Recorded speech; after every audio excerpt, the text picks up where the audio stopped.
ಇನ್ನು ರಾಜ್ಯ ಕಾಂಗ್ರೆಸ್ನಲ್ಲಿ ಕುರ್ಚಿ ಆಟದ ನಡುವೆ ಈಗ ಸಿಎಂ ಸಿದ್ದರಾಮಯ್ಯನವರಿಗೆ ಸಿಕ್ಕಾಪಟ್ಟೆ ಡಿಮ್ಯಾಂಡ್ ಇರುವಂತದ್ದು. ಸಿದ್ದರಾಮಯ್ಯ 5 ವರ್ಷಗಳ ಕಾಲ ಸಿಎಂ ಆಗಿ ಮುಂದುವರಿಯುತ್ತಾರೆ ಅಂತ ಹೇಳಿ ಸತೀಶ್ ಜಾರಕಿಹೊಳಿ ಅವರು ಹೇಳಿದ್ರು, ಪರಮೇಶ್ವರ್ ಹೇಳಿದ್ರು, ರಾಜಣ್ಣ ಹೇಳಿದ್ರು. ಈಗ ಕೊತ್ತೂರು ಮಂಜುನಾಥ್ ಸರದಿ ಸಿದ್ದರಾಮಯ್ಯ 5 ವರ್ಷಗಳ ಕಾಲ ಸಿಎಂ ಆಗಿ ಮುಂದುವರಿಯುತ್ತಾರೆ. ಕೋಲಾರದಲ್ಲಿ ಕಾಂಗ್ರೆಸ್ ಶಾಸಕರಾಗಿರುವಂತಹ ಕೊತ್ತೂರು ಮಂಜುನಾಥ್ ಪ್ರತಿಕ್ರಿಯೆಯನ್ನು ಕೊಟ್ಟಿದ್ದಾರೆ.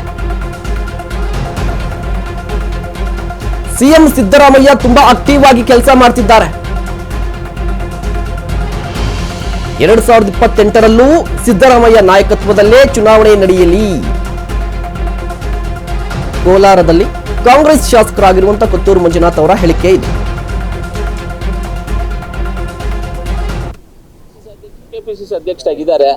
ಅವರು ಸೀನಿಯರ್ ಲೀಡರ್, ನಮಗೆ ಅವರು ಸೀನಿಯರ್ ಲೀಡರ್, ಪಾರ್ಟಿನಲ್ಲಿ ಕೆಪಿಸಿಸಿ ಅಧ್ಯಕ್ಷರು.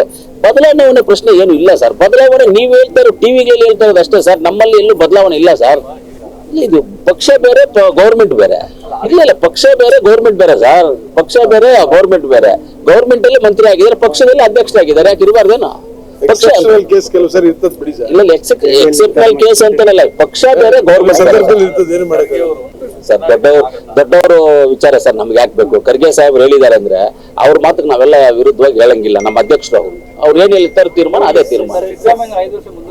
ಖಂಡಿತವಾಗ್ಲೂ ಮುಂದುವರಿತಾರೆ. ಆಗ್ಬೇಕಾಗಿಲ್ಲ ಸರ್. ಇರೋದು ಕರೆಕ್ಟ್ ಆಗಿರೋದು ಯಾಕೆ ಸರ್ ನಾವು ತೆಗಿಬೇಕು?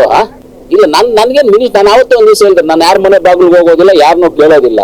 ಕೋಲಾರ ಜನ ಏನ್ ನನ್ಗೆ ಆಶೀರ್ವಾದ ಮಾಡಿ ಓಟ್ ಹಾಕಿದ್ದಾರೆ. ನನಗೆ ಕೋಲಾರ ಜನ ಓಟ್ ಹಾಕಿರೋದು ಏನಕ್ಕೆ ಹಾಕಿದ್ದಾರೆ ಅಂದ್ರೆ ಕೆಲಸ ಮಾಡುವಂತ ಹಾಕಿದ್ದಾರೆ. ಹರಟೆ ಹೊಡಿಯೋ ಅಂತ ನಾನು ಓಟ್ ಹಾಕಿಲ್ಲ, ಕೆಲಸ ಮಾಡಕ್ಕೆ ಓಟ್ ಹಾಕಿದೆ. ಹರಟೆ ಹೊಡ್ಕೊಂಡು ಕೂತ್ಕೊಂತ ಯಾರು ನನಗೆ ಓಟ್ ಹಾಕಿಲ್ಲ.